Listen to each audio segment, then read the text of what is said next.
Mesdames et messieurs, bonjour à toutes et à tous. Bienvenue sur le deuxième épisode de notre message du jour. Un message intitulé « Comment reconnaître les activités de sorcellerie et occultes dans votre vie ?» Comment reconnaître les activités de sorcellerie et occultes dans votre vie. Deuxième partie. Et évidemment, ce sera avec le prophète Lovy Elias. Alors, on va rappeler rapidement, d'accord, les signes qu'il faut constater quand dans votre lignée familiale, il y a eu des pratiques occultes, des pratiques de la sorcellerie, des pratiques diaboliques qui sont en horreur aux yeux de Dieu. Alors, premièrement, dans votre famille, vous allez remarquer que personne ne prospère, personne n'évolue, tout le monde est limité. Personne ne dépasse un certain niveau. Même quand quelqu'un essaie de réussir, il finit toujours par se retrouver au point zéro. Quand quelqu'un essaie d'avancer, quand quelqu'un essaie de monter, ils finissent par redescendre pour se retrouver au même niveau que tout le monde. Donc ça, c'est le premier signe. Quand vous constatez cela dans votre lignée familiale, il faut tout de suite savoir qu'il y a des implications spirituelle. Ça veut dire que dans votre lignée générationnelle, votre génération ou la génération avant vous ou la génération encore avant et avant vous, ça peut même être un membre de la famille parmi vos ancêtres, etc. Vous n'avez pas besoin de savoir parce qu'il ne s'agit pas seulement de vous ni de vos parents directement, mais il s'agit plutôt de la famille, du sang, de la lignée familiale. Vous allez également constater l'esprit de la mort soudaine. Vous allez constater l'esprit de la mort prématurée. Vous allez constater l'esprit du non-aboutissement ou l'esprit du rejet ou l'esprit qui fait que personne ne réussit, d'accord, dans les relations.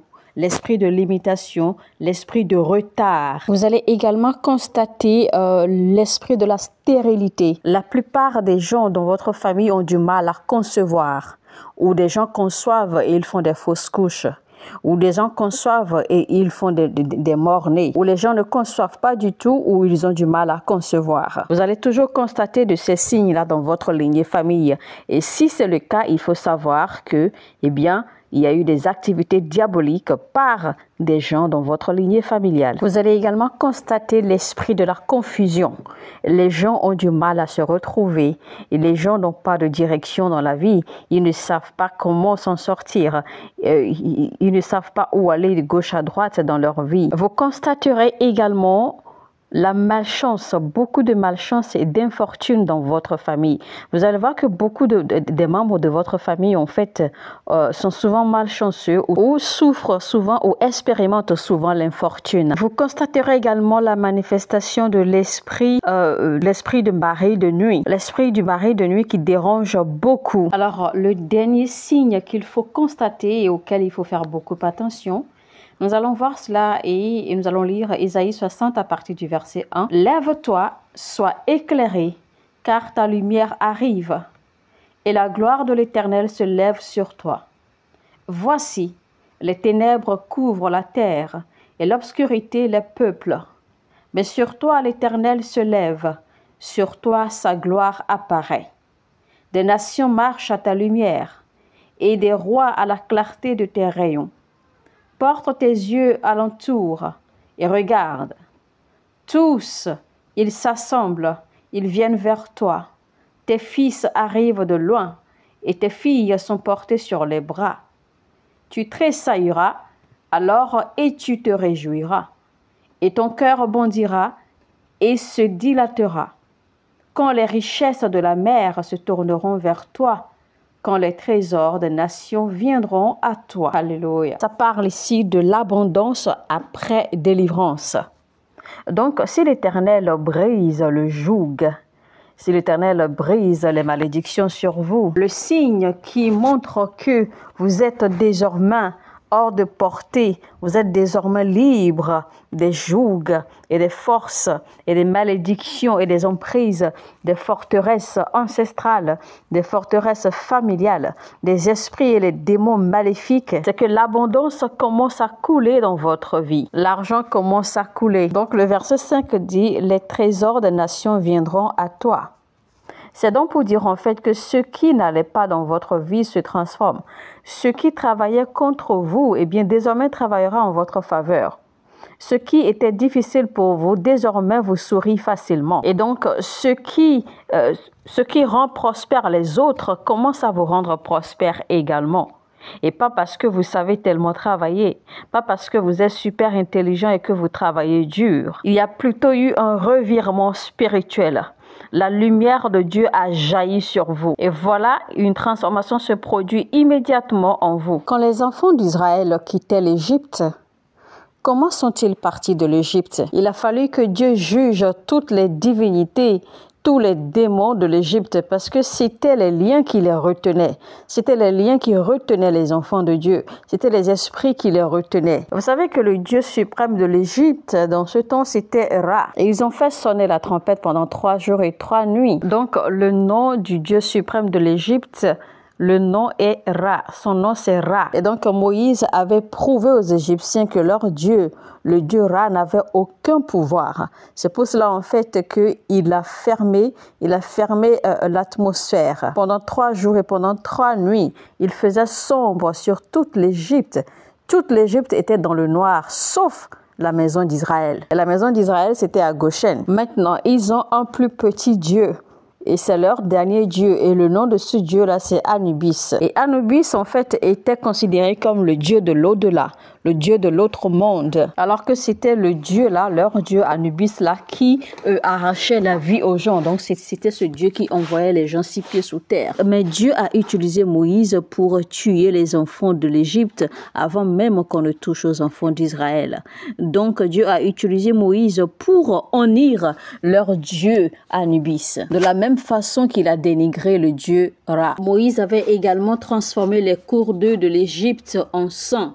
Rappelez-vous ces miracles que Dieu a fait à travers lui. Il a transformé tous les cours d'eau en sang. Maintenant, je vais vous expliquer un peu rapidement le mystère qui se cache derrière cela. Je vais vous expliquer pourquoi Moïse a transformé tous les courants d'eau en sang. Je vous préviens, ceci est un peu profond et ceci pourrait même confondre certaines personnes. Mais je vais juste vous dire la vérité spirituelle pure. Vous savez, si vous êtes quelqu'un, vous maîtrisez véritablement les réalités spirituelles, vous allez comprendre que le sang en réalité rend impur. En réalité, le sang souille. Et le sang neutralise également. Alors, vous savez, en temps normal, quand une femme est en ces périodes, c'est-à-dire en son cycle menstruel, et par exemple, elle s'approche, d'accord, d'un homme de Dieu, un prophète, ok, eh bien, ce prophète est automatiquement souillé.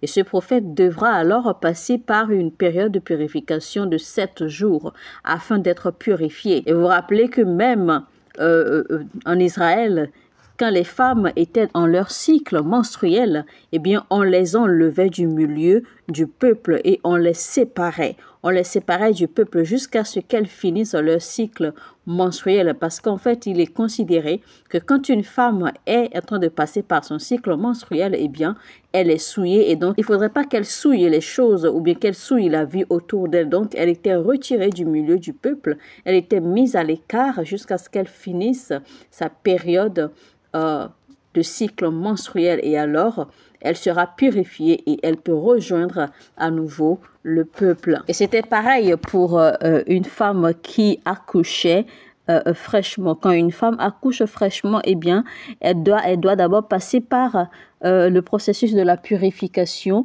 d'accord, afin d'en finir complètement avec son sang, ok, avant de pouvoir rejoindre la famille ou le peuple. Et je peux vous dire en réalité que ceci a un effet spirituel. L'effet spirituel est réel.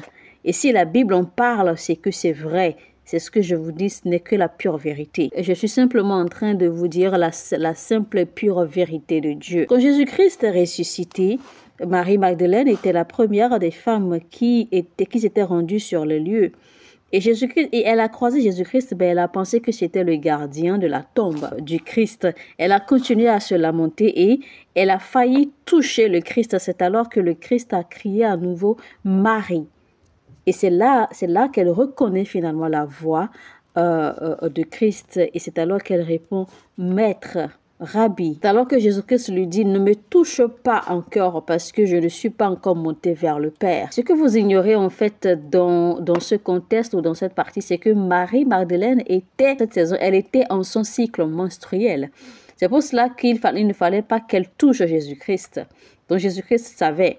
Parce que étant en son cycle menstruel, eh bien, elle avait la capacité, d'accord, de souiller le Christ. Et pourtant, en fait, on savait que l'esprit de notre Seigneur Jésus-Christ ressuscité, en fait, est resté, d'accord, a vécu parmi les siens pendant 40 jours encore, avant de finalement, ascender, d'accord, avant de finalement monter vers le ciel. Maintenant, rappelez-vous très bien le scénario. Après que Jésus ait rencontré Marie-Magdeleine à la tombe et qui lui a interdit de le toucher, le même jour, le même soir de ce jour-là, Jésus-Christ est apparu aux disciples et il a demandé à Thomas de le toucher. Rappelez-vous, parce que Thomas doutait, donc Jésus-Christ a demandé à Thomas de le toucher, de le toucher dans le creux des côtes et de toucher également les creux qui se trouvaient dans la paume de ses mains. Donc, il a permis à Thomas de le toucher. Thomas n'était pas dans son cycle menstruel et puis c'est un homme. Donc, la touche de Thomas ne pouvait pas le souiller, Donc, Thomas pouvait le toucher, mais pas Marie-Magdeleine. Quand vous observez bien les groupes occultes, c'est-à-dire les sociétés secrètes, parce qu'en fait, en réalité, quand on parle d'occulte, on parle en réalité de secret. Donc, les sociétés secrètes, par exemple, la franc-maçonnerie, etc., donc, et d'autres sociétés secrètes ou d'autres groupes occultes qui ressemblent à cela, quand vous observez bien, eh bien vous n'allez pas voir de femmes. Parce qu'en fait, ils ne permettent pas les femmes, d'accord, au milieu d'eux. Pourquoi? Dans la sorcellerie et dans d'autres choses, dans d'autres pratiques démoniaques, vous pouvez toujours voir les femmes, les hommes se mélanger et tout ça. Pourquoi pensez-vous que les groupes francs-maçons n'ont pas de femmes? Pourquoi pensez-vous que les femmes ne sont pas permises dans leur temple? Ils ne tolèrent pas les femmes au milieu d'eux. Et donc, quand vous regardez bien les groupes occultes, c'est-à-dire les sociétés secrètes ainsi, eh bien, c'est soit vous voyez que les hommes, parce que si vous devez voir les femmes, c'est que bien vous voyez que les femmes qui sont ensemble séparées et que les hommes séparés. Vous devez également comprendre que le plus haut niveau ou la plus grande dimension, d'accord, en spiritualité, dans le règne du mal, dans le règne noir, ce sont les sociétés secrètes, les groupes occultes. Mais alors, que font les gens, d'accord, des groupes occultes? Que font les gens de ces sociétés secrètes? En fait, ils vont chercher de la connaissance, d'accord, de l'esprit afin de pouvoir contrôler les esprits. C'est-à-dire qu'ils vont chercher de la connaissance dans le règne de l'esprit afin de pouvoir contrôler des esprits. Donc, ils cherchent la connaissance qu'il faut en fait pour contrôler les esprits et les démons afin de les utiliser à leur avantage. Si vous ne me croyez pas, eh bien vous êtes libre. Je vous envoie faire des recherches personnelles. Vous-même, vous allez voir que ce que je dis est vrai. Le sang est très dangereux et très puissant. Et si jamais c'est un sang qui est déjà mort, eh bien ce sang tuera tout ce que ça touchera. C'est pour cela quand les femmes sont dans leur cycle menstruel, eh bien on dit en fait que leur sang, le sang qui coule d'elle en fait est mort parce que ce sang n'a plus de vie. Il n'y a plus rien dans ce sang. Ce sang, en fait, c'est des déchets. Ce sang est impur. Ce sang n'est pas propre. Ce sang est souillé. Moïse a donc maudit les cours d'eau de l'Égypte. Et donc tous les cours d'eau, les eaux en Égypte s'étaient transformées en sang. Et Moïse, parce que Moïse avait dit que personne ne pourra boire de cette eau ou de ces eaux. Et vous savez, quand les eaux s'étaient transformées en sang, eh bien, il n'y avait plus de vie parce que tout ce qui se trouvait à l'intérieur des eaux était mort. Le sang a tué tout. Le sang avait tout détruit. Toutes les rivières, tous les lacs, tous les Nils, tous les fleuves en fait étaient gorgés, d'accord, de créatures mortes parce que tout était transformé en sang. Donc les poissons étaient morts. Même l'eau dans les maisons, dans toutes les maisons égyptiennes, l'eau qu'ils avaient stockée dans leurs choses, l'eau qu'ils utilisaient dans leurs maisons, tout s'était transformé en sang. C'est-à-dire que partout on pouvait trouver une trace d'eau en Égypte, c'était du sang. Et donc le seul lieu où il n'y avait pas du sang, c'était à Goshen. Et là, je m'en vais vous choquer. Savez-vous que ce sang qui se trouvait en Égypte n'était rien d'autre que le sang de tous ceux qu'ils ont tués. Ce sang en Égypte, dans toutes les maisons, dans toute la ville d'Égypte, en fait, ne représentait que le sang, d'accord, de leurs victimes, le sang de tous ceux qu'ils ont eu à tuer. Ça, c'est un mystère que je viens de vous ouvrir. Vous savez, le sang est très puissant et très fort. Et c'est pour cela que nous ne sommes pas rachetés par la parole de Dieu, mais nous sommes plutôt rachetés par le sang de l'agneau. Donc, le sang a le pouvoir de faire des choses. Le sang a le pouvoir d'accomplir des choses que la parole ne peut pas accomplir. C'est pour cela que la Bible dit que nous avons vaincu par le sang de l'agneau et à travers les paroles de notre témoignage. Et donc, il y a certaines choses dont vous ne pouvez pas triompher à moins que le sang est intervenu. Ou en d'autres termes, à moins que le sang est impliqué. C'est tout simplement un fait. C'est pour cela que vous allez constater que il y a des nations, il y a des pays où des gens sont morts, d'accord, pour la paix, pour la liberté de ces nations ou de ces pays. Et si la génération présente abuse, d'accord, du prix qui a été payé pour la liberté, ou si la génération présente abuse des choses qui, par exemple, sont liées ou abusent du pays, par exemple, eh bien, ce pays sera jugé aux yeux de Dieu parce que du sang a coulé, parce que le sang de quelqu'un a coulé pour la liberté. Je vous donne rapidement un autre signe, un dernier signe pour que nous puissions clôturer, d'accord, la deuxième partie de ce message. Vous constaterez dans certaines familles que les gens n'arrivent pas, d'accord, à garder ce qu'ils reçoivent ou ce qu'ils accomplissent. Les gens n'arrivent pas à garder l'argent. L'argent ne reste pas dans la main de certaines personnes. Les gens gaspillent l'argent ou les gens ne savent pas ce qu'ils font avec l'argent qu'ils gagnent. Dans certaines familles, vous allez voir, en fait, est comme un problème général dans la famille, dans la vie de pratiquement tous les membres de la famille. Vous allez constater que il y en a qui gagnent vraiment de l'argent, mais on ne sait pas vraiment où l'argent passe. On ne sait pas vraiment ce qu'ils font avec l'argent. Il y en a qui vont gagner de l'argent et avant même de s'en rendre compte, eh bien, c'est des problèmes qui surgissent. L'argent ne fait que s'évaporer dans leurs mains. L'argent disparaît de leurs mains. On continue notre lecture biblique à partir du verset 6. Tu seras couverte d'une foule de chameaux, de dromadaires, de Madian et d'Épha. Ils viendront tous de Sheba. Ils porteront de l'or et de l'encens. Donc, c'est pour dire que de toutes les bénédictions qui vous suivront, en fait, vous n'aurez pas besoin de fournir d'efforts. Ces bénédictions viendront à vous naturellement. De l'or viendra à vous, c'est-à-dire ces chameaux, ces dromadaires vous suivront naturellement. C'est pour parler en fait des bénédictions matérielles. Et des bénédictions matérielles en fait suivra l'or et l'encens. Mais pourquoi la Bible souligne l'or et l'encens? En fait, vous devez également savoir que dans les réalités spirituelles, l'or ne peut pas aller sans l'encens. L'or et l'encens vont toujours ensemble. Rappelez-vous, quand les rois mages allaient offrir des présents à l'enfant Jésus, ils sont partis avec de l'or, de l'encens, de la myrrhe. Donc, l'or ne part jamais, d'accord, sans l'encens. L'or va toujours avec l'encens. Maintenant, dans les règles, d'accord, dans les principes du règne spirituel, les réalités spirituelles, normalement, vous ne pouvez pas adorer efficacement sans l'or.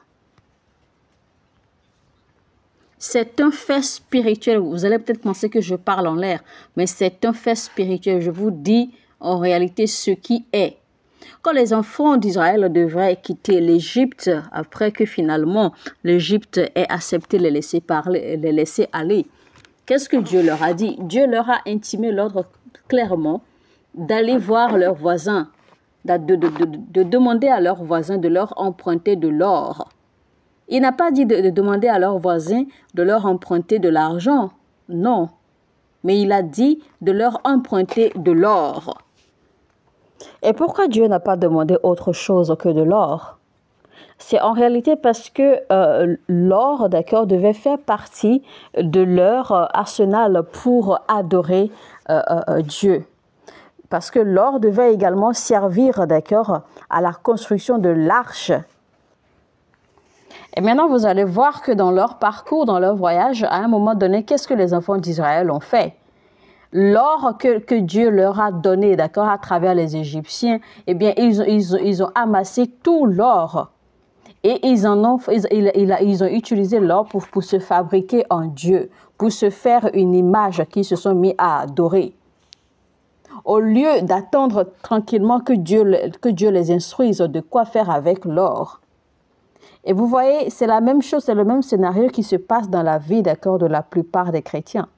Dieu nous bénit. Et quand Dieu nous bénit, au lieu d'utiliser nos substances pour retourner vers Dieu, pour l'adorer, pour le remercier, pour le bénir en retour, nous utilisons nos substances que Dieu nous a données pour aller faire autre chose, pour aller dépenser, pour aller investir, pour aller mettre dans autre chose, pour aller nous faire d'autres dieux à notre volonté. Et ainsi, nous espérons que Dieu continue à nous bénir. Comment pensez-vous que cela est possible? On continue la lecture. Eh bien, des dromadaires de Madian et d'Epha, ils viendront tous de Sheba. Ils porteront de l'or et de l'encens et publieront les louanges de l'Éternel. Les troupeaux de Kédar se réuniront tous chez toi. Les béliers de Nébajot seront à ton service.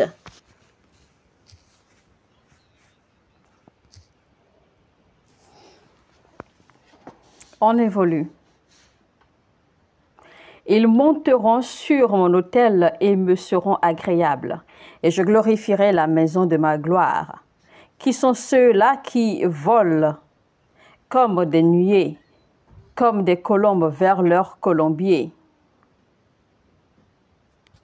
Si vous remarquez bien, vous allez constater en fait que tous ces versets ne font que parler de richesse et de richesse et de richesse. Aucun de ces versets ne parle de spiritualité ici. Et donc, toutes ces richesses, en fait, sont la manifestation du résultat d'un travail spirituel qui a déjà été fait en amont. Donc, si quelqu'un vous dit que pour servir Dieu, vous n'avez pas besoin de l'or et de l'argent, il vous mente. Vous ne pouvez pas servir Dieu efficacement, d'accord? En fait, ce que nous disons en fait est en fait beaucoup plus profond que cela, sans avoir l'or et l'argent. Donc, il ne faut pas que les gens vous mentent que vous n'avez pas besoin d'or et d'argent pour servir Dieu. Car les îles espèrent en moi, et les navires de Tarsis sont en fait pour ramener de loin tes enfants, avec leur argent et leur or, à cause du nom de l'Éternel ton Dieu, du Saint d'Israël qui te glorifie. Les fils de l'étranger rebâtiront tes murs, et leurs rois seront tes serviteurs, car je t'ai frappé dans ma colère, mais dans ma miséricorde j'ai pitié de toi. Tes portes seront toujours ouvertes, elles ne seront jamais fermées ni jour ni nuit, afin de laisser entrer chez toi les trésors des nations et leurs rois avec leurs suites. Alléluia. Car la nation et le royaume qui ne te serviront pas périront. Ces nations-là seront exterminées. La gloire du Liban viendra chez toi, le cyprès, l'orme et le buis, tous ensemble pour orner le lieu de mon sanctuaire, et je glorifierai la place où reposent mes pieds. Donc vous voyez toujours vous voyez toujours ce que l'Éternel se prépare à faire.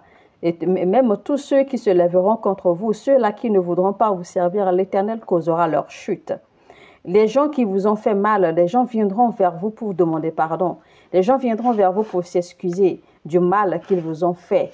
Les gens viendront vers vous, d'accord, pour vous servir à cause du mal qu'ils vous ont fait, à cause du tort qu'ils vous ont causé. Et tout cela, en fait, voilà des choses que l'Éternel causera, d'accord, comme abondance qui viendra sur votre vie, après que sa lumière ait jailli sur vous. Et vous allez constater que tout cela, en fait, que Dieu est en train de faire, tout cela dont Dieu est en train de parler, en fait, il n'y a aucun point qui soit spirituel. Tout cela, c'est matériel.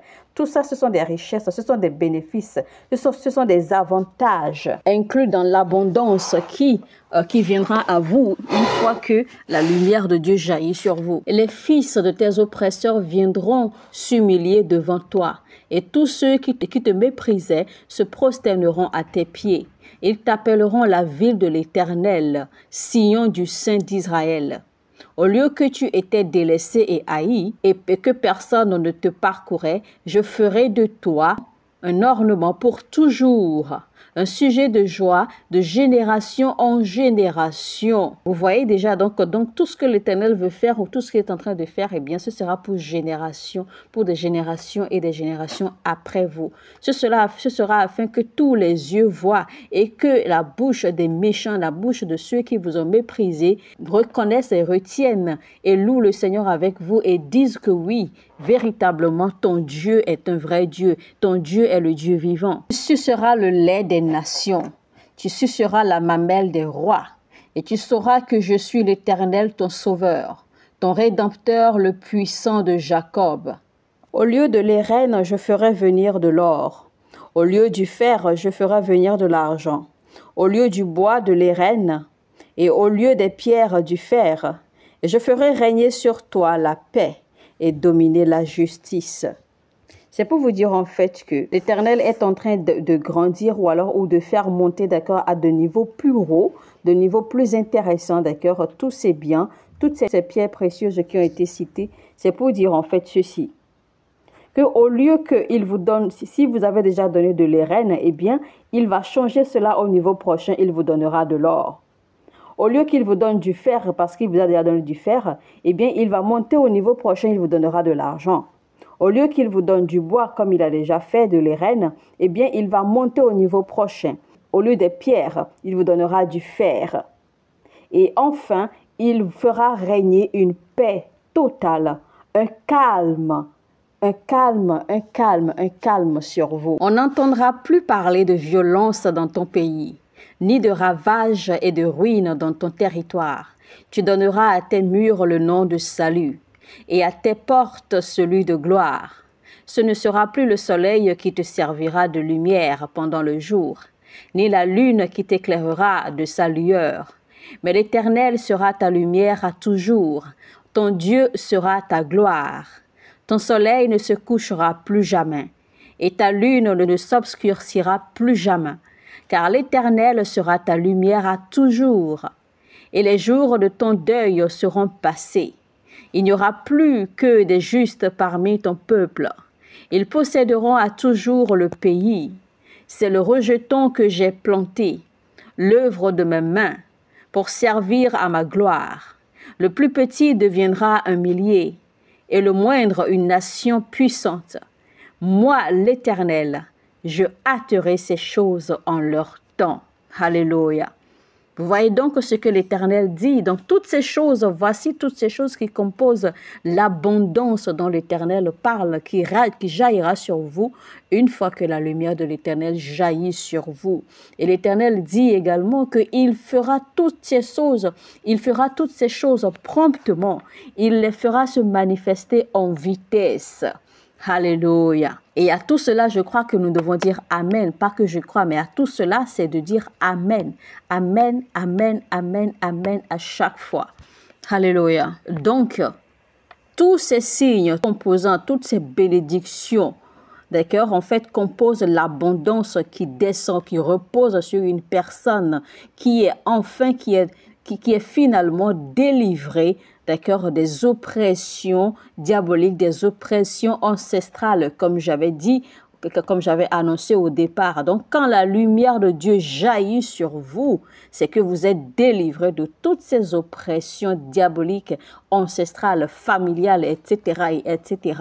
Et quand la délivrance s'opère véritablement, voici ce qui se produit dans votre vie. Et cela se produit à une vitesse de lumière, comme l'Éternel l'a dit. Donc, tout ce que l'Éternel a cité dans Ésaïe 60 du verset 1 jusqu'au dernier verset, le verset 22, voilà donc ce que l'Éternel fait. Voilà donc les signes palpables, d'accord, les signes évidents d'une personne qui a reçu sa totale délivrance. Mesdames et messieurs, eh bien voilà, nous sommes à la fin de la deuxième partie de notre message intitulé « Comment reconnaître les activités de sorcellerie et occulte ?» dans notre vie. Deuxième partie, et c'était donc avec le prophète Lovie Elias, interprété par nous, évidemment. Et donc, je suis certaine, je crois, d'accord, et j'ai la foi que ce message vous a béni, que ce message vous a édifié. Si tel est le cas, ne le gardez pas pour vous tout seul. partagez-le au maximum, autant que vous pouvez sur tous vos groupes de communication, toutes vos communautés, tous vos groupes de chat, toutes vos plateformes sociales, tous vos réseaux, etc., vos amis. Envoyez le lien partout où vous pouvez envoyer le lien. Permettez que d'autres personnes puissent recevoir, d'accord, ces genres de messages. Parce qu'à travers ces genres de messages, eh bien, non seulement il y a l'évangélisation qui passe, les anges de l'évangélisation sont déployés, mais aussi des gens reçoivent leur délivrance. Des gens reçoivent leur délivrance par la lumière, par la révélation, par la vérité, d'accord, qu'ils découvrent à travers ces messages. Et pour mieux comprendre ce message, je vous invite donc à faire recours à la première partie, d'accord, afin de suivre la logique dans cet enseignement et vous serez richement bénis.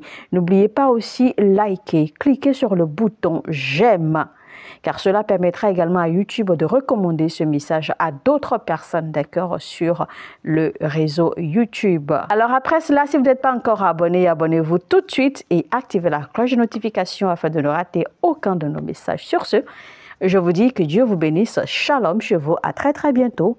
Mon heure a sonné et votre heure a sonné.